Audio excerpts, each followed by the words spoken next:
Exporters को ना clear सोचना काफ़ी इंपॉर्टेंट है। काफ़ी बार ये होता है कि सर बायर जो मांगते हैं ना वो हम दे सकते हैं। आप इसको एक रेस्टोरेंट की तरह मान के चलो। बायर आके कुछ भी मांगेगा, जो रेस्टोरेंट में अगर आप खाना खाने जाते हो और वो आके देते हैं ना कि मेन्यू देते हैं, कि बताते हैं कि भाई ये सारे हैं और इसमें से आप ऑर्डर करो। आप एक्सपोर्टर इसके अलावा कैसे सोच सकते हो? एक नॉर्मल छोटी बिजनेस जो डोमेस्टिक बिजनेस है, एक छोटे लेवल पे डोमेस्टिक में ऑपरेट करता है, वो खुद आके बोलता है भैया इसमें से जो है वो ऑर्डर करो, इसके अलावा जो भी है वो नहीं है। या काफ़ी बार ये होता है जो मेन्यू में लिखा है उसमें भी चार चीज़ें नहीं होती हैं। मगर काफ़ी लोग क्या करते हैं, एक्सपोर्टिंग बिजनेस में ये प्रपोजल आता है, सर आप बताओ आपको क्या चाहिए, हम लोग अरेंज करेंगे। ये बिजनेस कभी भी ऐसा नहीं होगा कि आप फिगर आउट करने जाते हो, कोई आके तुमको ट्रेन करेगा। तुम्हारे पास ऑल देखो, जो एक्सपोर्टर है, जो इंपोर्टर है, उसके पास ऑलरेडी सप्लायर है। कुछ ना कुछ वजह से वो रिप्लेस अपने करेंट सप्लायर को कर रहा है। अभी वो डिस्कवरी के लिए नहीं निकला है कि हाँ भाई तुम क्या क्या सप्लाई कर सकते हो बताओ। जो बोलेंगे कि आपके पास क्या मिलेगा और आप बोलोगे कि आपको क्या चाहिए, तो दोनों अनक्लियर लोग जो है ना, ये लोग कभी भी बिजनेस नहीं कर सकते। तो ऐसा कोई भी इंक्वायरीज आएगी या ऐसे होप में आप रहोगे कि ऐसा कोई इंक्वायरी मिलेगी तो आगे जाके मैं करूंगा, ये बिजनेस नहीं है। If you don't have a ready dish, you are not in business. ये क्लियरली रख लेना कि अगर आपके पास देने के लिए कोई प्रोडक्ट नहीं है तो आप बिजनेस में नहीं हो। पहले प्रोडक्ट डेवलप करो, एक पूरी डिश रेडी करो। कुछ भी हो सकता है। देखो कभी ऐसा देखा है क्या, हम लोग खाने के लिए बैठ गए, फिर बाद में थाली चाहिए या कटोरी चाहिए, स्पून चाहिए क्या फोक चाहिए, और जैसे ही आप कुछ बोलोगे तो बनना शुरू होता है। ऐसा कभी नहीं होता है ना। कुक वगैरह जो बना बोलते हैं, हम लोगों ने बोल दिया कि ये डिश बनाना है तो पूरा रेडी बन के रहता है, तब जाके हम लोग खाने पे बैठते हैं ना। तो आपने गेस्ट को बुला दिया खाने के लिए, मगर आपने बनाया कुछ नहीं है। अभी आप ये बोल रहे हो गेस्ट को कि आप क्या खाओगे, वो तो ऑलरेडी भूखा आया हुआ है। तो अभी ये क्लियरिटी जब तक आपको नहीं रहेगी, आपका बिजनेस यहां पे बन नहीं पाएगा। और दूसरा क्या है कि आपको कम से कम मेन्यू क्लियर रखना इंपॉर्टेंट है। आप क्या कर रहे हो, एक तो मेन्यू एग्जैक्टली होता है ना, एक मेन्यू कार्ड दे दो तो इसमें से सारी चीजें हैं। एक्सपोर्टर्स के लिए मेन्यू कार्ड क्या होता है, एक तो प्रोडक्ट का नाम, एसक्यूज जो भी लेवल के हम लोग डील करते हैं, ग्रेड्स है, स्पेसिफिकेशन है, पैकेजिंग ऑप्शंस है, एमओक्यूज है, लीड टाइम है, कितने दिन में माल बन जाएगा, उसके ऊपर हमारी उसके एक्सपोर्ट के रिगार्डिंग हमारी सर्टिफिकेशन रेडी है या नहीं है, और हम कितने टाइम से एक्सपोर्ट बिजनेस में है और उससे हम लोग कितनी मदद कर सकते हैं। अगर यहाँ पे कभी होता है क्या कि जेबी एक्सपर्ट्स के पास कोई आए और हम बोले कि सर आपको क्या सर्विस चाहिए, क्योंकि हमारे पास तीन चार सर्विस है, इसी में आपको चुनना पड़ेगा, और ये ओवरऑल कवर कर लेता है। नहीं हमें उनको कुछ अलग चाहिए होगा तो हम बिल्कुल मना करेंगे, ऑब्वियसली हमारे पास वो चीज़ें नहीं है या हम लोग वो चीज़ें नहीं करते हैं। अगर आप सभी चीज़ों को हाँ बोलोगे तभी भी आपका बिजनेस ठप पड़ेगा, क्योंकि वो एक्सपर्टीज नहीं है तो ऑब्वियसली आप प्रोवाइड नहीं कर सकते हो। और जब आपके पास कोई ऐसे प्रोडक्ट्स आते हैं जहाँ जहाँ पे आप डील नहीं करते हो तो उसको मना करना बेहतर है। और जितना आपके पास सर्विसेज है उसके लिए आपके पास एक्सपर्ट टीम है कि आप कितना अच्छा खाना बनाते हो। अगर आपने बोल दिया कि मैं चाइनीज़ बहुत अच्छा बनाता हूँ और आपको ठीक से नूडल्स तक उबालने नहीं आता, तो फिर क्या ही बना लोगे, राइट। तो उसकी एक्सपर्टीज एक होती है ना कि आपका हिस्ट्री बता देगा कि ये करेगा ऐसा रहेगा। कभी भी आप ऐसे जाके नहीं बोल सकते हो कि भैया आप बताओ मैं आपको अरेंज कर दूंगा। जो भी रहेगा, हम लोग ना एक प्रोफेशनल अप्रोच होता है ना, ये हमारे पास है, इसी में आपको चुनना पड़ेगा क्लियरली। तो इसमें अगर हो जाता है तो ठीक है, अगर इसमें नहीं है, अगर इसी से ही कुछ और बन सकता है तो ठीक है, हम कर लेंगे। मगर इसका वॉल्यूम हो गया, उसका स्केल हो गया, मगर इसके अलावा मुझे जाके कुछ और ही करना है तो फिर नहीं कर पाएंगे, एज क्लियर एज दैट। क्योंकि कभी ये नहीं होता है ना कि कोई गेस्ट आएगा और बोलेगा कि शेफ आप ना मुझे मार्केट में कितने सब्जियां हैं बताओ, तो मैं उसके अकॉर्डिंगली ऑर्डर करता हूँ। कभी नहीं होता है, उनको जो चाहिए ऑर्डर करते हैं, उसके अकॉर्डिंगली सारी सब्जियां डलनी चाहिए। अगर वो सब्जियां आपके पास नहीं है तो फिर आप प्रॉब्लम में हो, राइट। तो आपको क्या होता है ना, टर्मरिक भी हो गया, फर्नीचर भी। एक मैंने वेबसाइट देखे कल, जिनके इसमें वेबसाइट में ना पूरी टर्मरिक भी था, फर्नीचर था, इलेक्ट्रॉनिक्स था। तो बोलते हैं एक्सपोर्ट मर्चेंट ट्रेडर। ठीक है आप ट्रेडिंग करते हो, मैं मान लेता हूँ, ट्रेडिंग तो आप किसी का भी कर सकते हो, मगर आप एक ही वेबसाइट में इतने सारे प्रोडक्ट्स कैसे डाल सकते हो? क्योंकि अगर मैं इलेक्ट्रिक सामान लेने जा रहा हूँ तो इलेक्ट्रिक की वेबसाइट्स होती है। और दूसरा क्या होता है ना, आप खुद भी एसईओ को भी कंफ्यूज करते हो कि उसको खुद नहीं पता चलता कि आप अमेजोन जैसे हो या ई कॉमर्स कंपनी हो या कुछ और हो, तो वो भी आपको दिक्कत आएगा। एंड मोर ओवर यहाँ पे क्या होगा, एक्सपोर्ट बिजनेस में आप एग्रो भी करते हो बिकॉज वॉल्यूम है, आप प्रीमियम प्रोडक्ट भी करते हो which is value added product क्योंकि उसमें पैसा है। अभी क्या होता है ना कि वॉल्यूम भी आप पकड़ रहे हो, यहाँ पे प्राइस भी आप पकड़ रहे हो और मल्टी इंडस्ट्री पे काम कर रहे हो, तो यहाँ पे भी आपका बिजनेस ठप पड़ सकता है। तो यहाँ पे कभी भी ऐसा नहीं होना चाहिए। आपका क्विजिन कौन सी है, चाइनीज़ है, इटालियन है, जापानीज़ है, मैक्सिकन है, इंडियन है, ये एक तरीके का किचन होता है। मल्टी क्विजिन रेस्टोरेंट में देखो कभी भी एक अच्छा खाना नहीं बनता है। जब भी आप कोरिया वगैरह जाओगे तो वहाँ पे जो कोरियन डिश मिलेगा, या जापान जब जाओगे तो वहाँ पे जो डिश मिलती है ना वो ऑथेंटिक होती है। इंडियन क्विजीन्स में इंडियन की ऑथेंटिक आपको खाना मिलेगा। आप इंडियन खाना में कभी कभी यहाँ पे हम बोलते हैं ना कि उडुपी रेस्टोरेंट्स हैं, तो उडुपी रेस्टोरेंट्स में आपको जो साउथ इंडियन या हम लोग जो कर्नाटका का जो खाना होता है वो अगर आप बोलोगे ना तो बहुत अच्छा बना के दे सकता है। उनको जाके आप चाइनीज बोल दिया या कोई तंदूरी लगाने बोल दिया ना, तो फिर 99.9% ये हो सकता है कि वो बेड़ा गर्क करेगा। वरना क्या होगा कि जो भी कैसे भी करके दे देगा। वरना अगर वो खाना अच्छा आ गया तो इतना वो लिख के ले लेना, वो शेफ जो है ना वो यहाँ का है नहीं, वो बाहर का है और वो इस रेस्टोरेंट पे काम कर रहा है। अगर ये कैपेसिटी आपके पास है तो फिर आप कर सकते हो, मल्टी क्विजीन आप चला सकते हो। मगर एक कन्नड़ा वाले आदमी को पंजाबी खाना और एक पंजाबी वाले खाने को तमिल का खाना नहीं बन पाएगा और वो ऑथेंटिक फ्लेवर आएगा नहीं। भले आप सीख लोगे कुछ भी कर लोगे, मगर जो ओरिजिनल है वो वहीं का ही मिलता है और वहीं का ही बेस्ट मिलता है। तो आपको चुनना पड़ेगा कि कौन सा क्विजीन है जो आपको पसंद है। आपको चाइनीज़ खाना है तो चाइनीज़ रेस्टोरेंट जाओगे, आप इंडियन में जाके चाइनीज़ तो ऑर्डर नहीं करोगे। अगर वो करते भी हैं जो नहीं करना चाहिए, अगर वो करते भी हैं तो उतना अच्छा खाना नहीं मिलेगा। तो इतना ध्यान रखो। और स्टैंडर्डाइज रेसिपी होना चाहिए, एक स्टैंडर्ड एसओपीज होना चाहिए कि रॉ मटेरियल चाहिए। अभी किचन में होता है ना कि अगर आपने मेन्यू में 4 चीज़ें डाली है उसके लिए 10 चीज़ें और लगेगी बनाने के लिए। कुछ चीज़ें कॉमन भी लग सकती है और कुछ चीज़ें एक्स्ट्रा लगेगी। तो अभी तो रॉ मटेरियल भी नहीं है, अभी बनाने का तरीका में अलग है, तो बनाने का तरीका भी नहीं पता, क्वालिटी का नहीं पता, कैसे किसके बाद क्या डालना चाहिए, पैकेजिंग का नहीं पता, डेकोरेशन का नहीं पता। एक्सपोर्ट में उसको हम लोग डॉक्यूमेंटेशन या लॉजिस्टिक बोलते हैं। अगर ये हाल पे अगर आप बिजनेस चला रहे हो तो नहीं बनेगी ना business, as simple as that. जब तक आपको क्लियरिटी नहीं है कि आप क्या देना चाहते हो, आगे वाले को पता नहीं होगा कि उसको आपसे क्या लेना है, तो कभी भी आपका बिजनेस नहीं बनेगा। 90% बिजनेसेस इसी वजह से मरते हैं क्योंकि काफ़ी लोग क्या करते हैं ना, एक 5-6 हज़ार का कोर्स हो गया और कोई भी प्रोडक्ट जो अगल बगल में किसी ने बोल दिया, मेंटर ने बोल दिया कि हाँ ऑनियन करो, तो ऑनियन करने बैठ गए। तो जब आपको ये क्लियरिटी नहीं है कि आपको करना ही क्या है, देखो बिकता तो सब कुछ है, कभी भी ये मत पूछना कि सर क्या बिकता है, बिकता तो सब कुछ है। इंडिया में जितने HSN कोड्स हैं वो सारे बिकते ही हैं, तभी वो लिस्टेड है। मगर कुछ चीज़ें स्कॉमेट लिस्ट में आती है जो नॉर्मली ड्यूअल पर्पस के लिए रहेगा, कुछ चीज़ें रिस्ट्रिक्शन में आती है, कुछ चीज़ें प्रोहिबिटेड में आती है। रिस्ट्रिक्शन में नॉर्मली वो प्रोडक्ट्स होते हैं जो इंडियन फूड सिक्योरिटीज़ के लिए या कुछ और चीज़ों के लिए रिस्ट्रिक्ट करा गया है। प्रोहिबिटेड नॉर्मली मतलब वाइल्ड लाइफ का हो गया, उसका इसका थोड़ा बहुत वो लोग प्रोहिबिट करते हैं। उसके अलावा बाकी सारी चीज़ें तो ओपन मार्केट में है। अभी वो सारे जो ओपन है वो सारी चीज़ें बिकती है। बस आपको इतना ध्यान में रखना है कि मुझे क्या बेचना है। अभी प्रॉफिट में खेलना है सर, मुझे वैल्यू एडिंग पे करनी है। देखो पैसे तो हमेशा वैल्यू एडिंग पे रहेगा और B2C में रहेगा।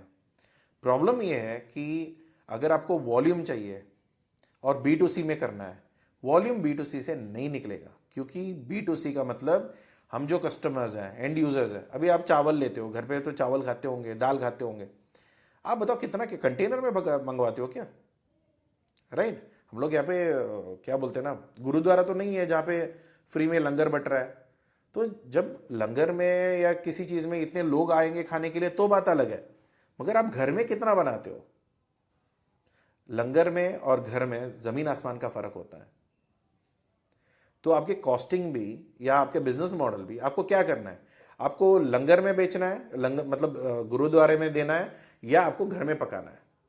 घर में पकाओगे तो आप 5 से 10 किलो से ज़्यादा नहीं लेके आओगे चावल। अगर लंगर में जा रहा है तो जितना बड़ा गुरुद्वारा है उसके ऊपर डिपेंड करेगा कि कितना उनको लगेगी। तो ये बेसिक कॉन्सेप्ट आपको क्लियर करना है कि B2B करनी है या B2C नहीं सर हम तो दोनों करेंगे। क्यों करेंगे दोनों?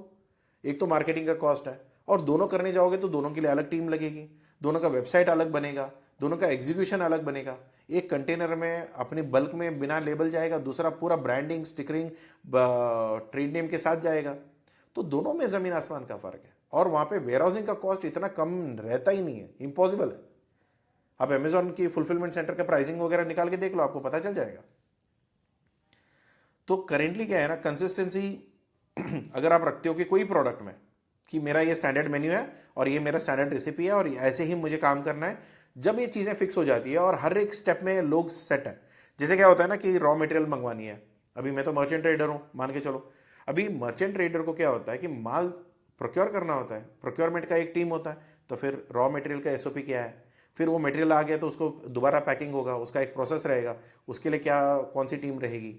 अगर पैकेजिंग वगैरह हो गया, क्वालिटी चेक करना है, वो भी तो एक जिम्मेदारी है, और उसका लैब रिपोर्ट बनवाना पड़ेगा या जो भी है, उसकी पैकेजिंग, उसके बाद डॉक्यूमेंटेशन, उसके बाद लॉजिस्टिक्स, फिर उसके बाद में कि मटेरियल सारा निकल गया तो फिर बैंकिंग का जो भी है वो आपको देखना पड़ेगा।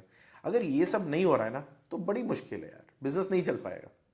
और लीड टाइम काफ़ी लोग क्या होता है ना, सोचो एक रेस्टोरेंट आ गए, एक रेस्टोरेंट में खाने के लिए गए, बैठे हुए हैं, अभी नॉर्मली 10 से 20 मिनट में मेरा कोई भी डिश आना चाहिए, मगर अभी क्या है ना कि उनको खुद नहीं पता कि उसके लिए क्या सामान लगेगा। तो अभी मैंने बोल दिया कि हाँ ये चाहिए, तो अभी आप भाग के गए, कोई सामान ले आए, फिर बाद में कुछ और चीज़ें मैंने ऑर्डर किया, फिर भाग के आए। तो ये क्या होता है ना, ये लीड टाइम जो होता है ना, ये फालतू किसी के पास होता नहीं है। जो भी कस्टमर्स आते हैं वो डायरेक्टली आपको पूछेंगे कि भैया मुझे ये बताओ कि आपके पास क्या है और आप क्या दे सकते हो। अगर वो मेन्यू में कुछ पसंद नहीं आया, मैं रेस्टोरेंट छोड़ के चला जाऊंगा। अगर मुझे मेन्यू में कोई पसंद आ गया तो मैं चाहता हूँ ये 10 से 20 मिनट के अंदर मेरे टेबल पे आ जाए। ऐसा नहीं हो सकता है कि आप घंटे भर बिठा के रखो और सामान लेने के लिए किसी को बाहर भेजो, क्योंकि ये होता है अनऑर्गेनाइज्ड। अगर यहाँ पे कोई कंसिस्टेंसी नहीं है, जो प्रॉपर सिस्टम नहीं है, और कभी मैंने आज खाना बहुत अच्छा बना दिया तुक्के में, और कभी शेफ़ का मन नहीं रखा रहा तो बहुत गंदा खाना बनाया, तो देखो क्या हो सकता है। अभी आप जब एक्सपोर्ट में आप बोलते हो ना, एक होता है let me check and come back, जो नॉर्मली स्टैंडर्ड रिप्लाई होती है आपकी बायर्स का, चलो ठीक है आप बता दो, मैं एक बार चेक करके मैं बता दूंगा। दूसरा होता है 7 दिन का सैंपल्स और 25 दिन में बल्क। ये क्लियर है मेरा, क्योंकि मेरी ऑपरेशन सॉर्टेड है।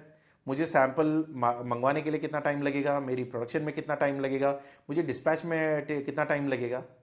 अभी कोई भी वेटर को जब हम ऑर्डर करते हैं तो पूछते हैं ना कितना टाइम लगेगा, सर 20 मिनट लगेगी। उसको पता है 20 मिनट में ये प्रोडक्ट बन जाएगा। अगर सर बेटर ये देखते हैं कितना देर में बनेगा, शेफ के मूड पे डिपेंड है, ऐसा है तो आप बैठोगे उधर या ऑर्डर भी प्लेस करोगे, आप उठ के नहीं जाओगे। यही होता है जब आप अनक्लियर्ड हो, जब आपने कभी उसका काम नहीं किया है, क्या कभी आपने मेहनत भी नहीं करा उसका सैंपल्स मंगवाने में या उसका एग्जीक्यूशन करने में, तो आपकी बिजनेस बैठ जाएगा। आपको क्लैरिटी होनी चाहिए, कितना वॉल्यूम है, कितना सैंपल कितने दिन में बन जाएगा, डिस्पैच कितने दिन में हो जाएगा, एग्जीक्यूशन कितने दिन में हो जाएगा, उनको माल कितने दिन में पहुंचेगा। कोटेशन बनाने के लिए लोग मरते हैं, मरते मतलब लिटरली दफन हो जाता है कि कोटेशन मांगा है और कहाँ गया वो बंदा जिसको हमने कोटेशन मांगा था, वो है ही नहीं। तो ऐसे कभी भी नहीं होता है कि आप किसी को कस्टमर को ऑनबोर्ड कर दो और बाद में जाके ढूंढने लग जाओ। आपके एक्सपेरिमेंट के लिए उनके पास टाइम और पैसे नहीं है। अगर आप प्रोफेशनल हो, डिस्प्ले करो, फिर उसके बाद वो लोग आएंगे कि ऐसा तो कभी नहीं होगा सर मैं गल्फ फूड चला जाऊँ। हाँ ठीक है, गल्फ फूड चले जाओ, क्या करोगे सर? गल्फ फूड में तो काफ़ी सारे कस्टमर्स आए होंगे इवेंट में, तो मैं जाके सबको मिलूंगा और उनको पूछूंगा उनको क्या चाहिए, तो फिर मैं सप्लाई कर दूंगा। अगर उनको क्या चाहिए और उनको क्या बेचना है, अगर वो क्लियरिटी उनके पास नहीं है, तो स्टॉल डाल के थोड़ी ना खड़े रहेंगे वहाँ पे। उनका क्लियरिटी हमेशा होता है कि उनको क्या चीज़ें चाहिए, कहाँ से चाहिए, क्या चाहिए, उनको रहेगा। बस उनका ऑपरेशन में कभी गड़बड़ी हुई तो नया कोई सप्लायर चाहिए होगा, बस उसके अलावा ऐसा कोई किसी नया बंदे को नहीं आके बोलेंगे कि भैया ये चाहिए। अभी देखो हम लोग क्या करते हैं ना, लिंक्डइन में हम लोग जब कनेक्शन भेजते हैं या ईमेल भेजते हैं, ईमेल डायरेक्ट एसएमएस होता है जिसमें कनेक्शन की ज़रूरत नहीं पड़ती। जब हम लोग करते हैं ना तो हम लोग क्लियरली बोलते हैं कि हम कौन है, हम क्या करते हैं और आपसे हम क्या चाहते हैं और हम दोनों मिलकर क्या कर सकते हैं। अगर ये आपको ठीक लगता है तो फिर रिप्लाई कर दो, अगर ये ठीक नहीं लगता तो ठीक है यार, डोंट वरी, टेंशन लेने की ज़रूरत नहीं है। अभी मैं ये बोलूं कि भैया तुम क्या करते हो बताओ, हाय, हाउ आर यू, घर में कितने लोग हैं, खाना खाया, तो ये वाली चीज़ें लिंक्डइन के लिए नहीं बनी है, और इतना फालतू टाइम किसी का नहीं होता है। अभी काफ़ी लोग मुझे हाय बोल के छोड़ देते हैं मैसेज। अभी हाय के ऊपर मैं हाय थोड़ी ना रिप्लाई के लिए करने के लिए बैठूंगा, 2 दिन छोड़ दूंगा, वो खुद ही रिप्लाई कर देगा कि क्या है, क्या रिक्वायरमेंट है, कि क्यों मुझे मैसेज कर रहे हैं। लिंक्डइन आपका व्हाट्सएप या गर्लफ्रेंड से चैट नहीं है। सिंपल सी बात है, सीधा सीधा उनको मैसेज करो, बोलो कि भैया हम क्या करते हैं, आपसे क्या चाहिए, और आपको हम लोग फ़ायदा कैसे पहुंचा सकते हैं, और उसका एग्जीक्यूशन कैसे हो सकता है। अगर ये क्लियरिटी है तो बहुत अच्छी बात है, अगर नहीं है तो क्लियरिटी ले लो, काम कर लो। और दूसरी चीज़ क्या है ना, कि अगर आपके लिंक्डइन में ना कंपनी, बेसिक में लिंक्डइन का प्रोफाइल बता रहा हूँ, वेबसाइट में तो और बहुत सारी चीज़ें लगेगी, मगर मिनिमम आपके वेबसाइट प्रोफाइल जाके देखने के बाद ऐसा नहीं होना चाहिए आप दुनिया का सारा काम करते हो। आपको एक ही काम करना चाहिए और भी ढंग का करना चाहिए, वो काफ़ी इंपॉर्टेंट है। अभी कोई भी बायर आपसे जब भी कोई चीज़ पूछता है उस इंडस्ट्री के रिगार्डिंग, उसके जवाब देने के लिए भी आपके पास जॉब होना चाहिए। अभी उसने कुछ पूछा, आपको तो उसके बारे में पता ही नहीं है, और आपने बोल दिया कि वो प्रोडक्ट आप करते हो, तो कैसे करोगे। और ऐसा तो नहीं है कि सारी चीज़ें आपको पता है, तो ये बड़ी प्रॉब्लम आती है। और दूसरी लास्ट और इंपॉर्टेंट चीज़ अगर मैं बोलूँ ना, प्राइस। घटिया क्या ना कि घटिया खाने के लिए आप कितना प्राइस दोगे। अगर आपने कुछ ऑर्डर किया और वो खाना बहुत गंदा था, ना वेटर को टिप दोगे, ना वो प्राइस या दोबारा आप वहाँ पे आके खरीदोगे। मगर आपका एक एक्सपर्टी है और आपका एक ही डिश है और बहुत अच्छा सूप बनाते हो, सिर्फ सूप बेच रहे हो, बाकी कुछ नहीं है, बस एक तरह का सूप है, बस वही बेच रहे हो, और बहुत अच्छे तरीके से आप बेच पा रहे हो, और लोग आपके पास आके अगर वो 10 रुपये ज़्यादा भी है बगल वाले ठेले से, तो भी वो ज़्यादा देके जाते हैं। वरना क्या होगा कि कभी स्टार होटल्स में तो आप डिस्कस भी नहीं करोगे ना, यार यहाँ पे डिस्काउंट कितना दोगे, कुछ नहीं, वहाँ पे तो डायरेक्टली आप पे करके निकल जाओगे। वहाँ पे नेगोशिएट नहीं करोगे, क्यों, आपको पता है वहाँ पे क्वालिटी खाना मिलेगा, अच्छा खाना मिलेगा। अगर अच्छा खाना नहीं है वो 7 बार 10 बार बना के देंगे, उसके बाद भी नहीं है तो नो प्रॉब्लम, वो लोग कैंसिल कर देंगे, आपका पैसा वापस कर देंगे, या आपको चार्ज ही नहीं करते हैं। सिंपल सी बात, पैसे वापस करने की बात होटल्स में तो नहीं आती है, बट एक्सपोर्ट बिजनेस में ऑब्वियसली आपको वापस करना पड़ेगा, क्योंकि ऐसे तो नहीं है कि आपने गंदा मटेरियल दे दिया और पैसा खा के बैठ गए, तो आपको वापस करनी पड़ेगी। अगर आपके पास एक बहुत अच्छा डिश है तो आपके पास बहुत अच्छे बायर प्रीमियम दे के आ सकते हैं। अगर आपके पास गंदा डिश है तो आप मान के चलो, जो बायर आएगा, एक तो वो नेगोशिएट करेगा और दूसरा वो गाली दे के चार जाएगा। तो ऐसे कभी मत आपका सिचुएशन नहीं होना चाहिए। दूसरा है कि काफ़ी लोग वेबसाइट बनाते हैं और पता ही नहीं चलता कि कौन सा प्रोडक्ट में डील कर रहे हैं। जैसे मैं बता रहा था ना, इंजीनियरिंग भी है, फर्नीचर भी है। वो अभी देखो, एक रेस्टोरेंट है जो बिरयानी बहुत अच्छी बनाती है, तो रेस्टोरेंट के सामने सिर्फ उनको बिरयानी डालनी चाहिए ना, तो बाकी चीज़ों का डाल के क्या मतलब है। अरे नहीं नहीं, वो लोग भी लेंगे। देखो, तुम्हारी एक्सपर्टीज जो है ना, सिर्फ उसका काम करो।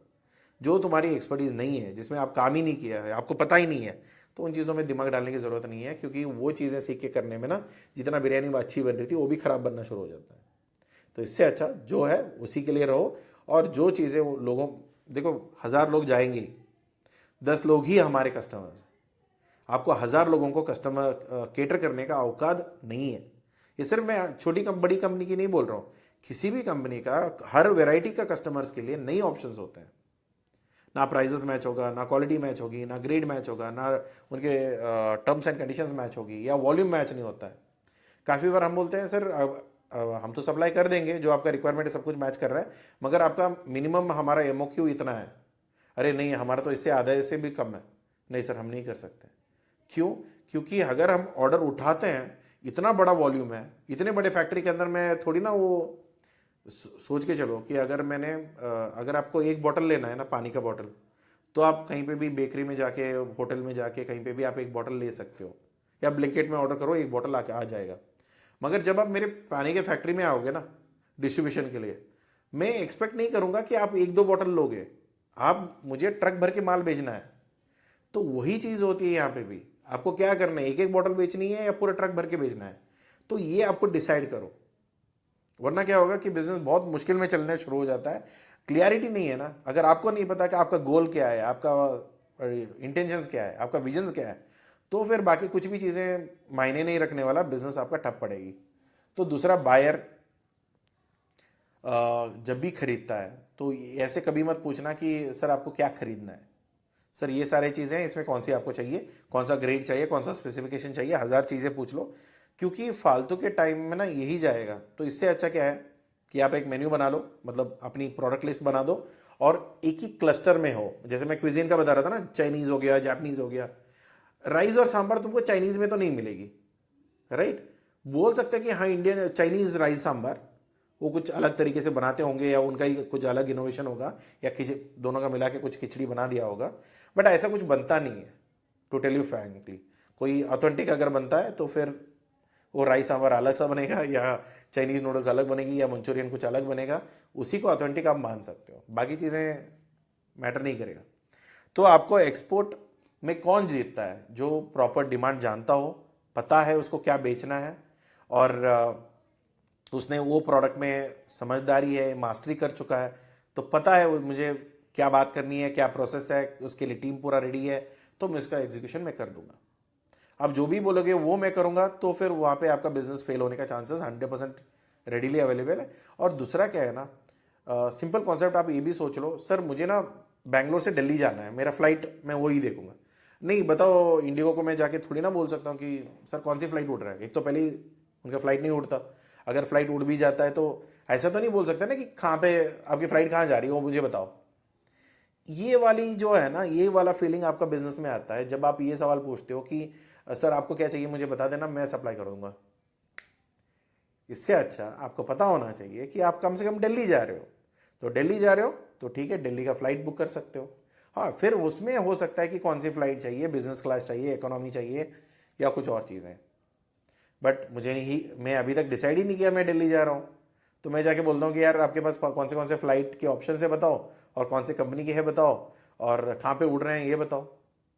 तो ये क्या बात हुई कि एग्जैक्टली आपको चाहिए क्या, और अगर वहाँ पे चल नहीं रहे तो फिर क्या करोगे। तो ये सारी चीज़ें बहुत फ़र्क पड़ता है बिजनेस में, और काफ़ी लोग बिना समझे ये चीज़ें करते हैं। तो प्लीज़ आपका एक फाइनल अगर मैं बोलूँ, जब भी आप कोई भी प्रोडक्ट अगर आपका फाइनल नहीं हुआ है, कोई मतलब उसका सीए रिपोर्ट, उसका सैम्पल्स, उसकी प्रोडक्ट का स्पेसिफिकेशन, ग्रेड, अगर ये सॉर्टेड नहीं है, इंक्लूडिंग उसकी सोर्स, उसकी प्रोडक्ट की यूएसपी, ये सब रेडी नहीं है, एंड मोर ओवर स्वॉट analysis, SWOT, strength, threat, opportunity, weakness, ये चीज़ें अगर आप जब तक नहीं करते हो तब तक आप दुकान नहीं खोलना।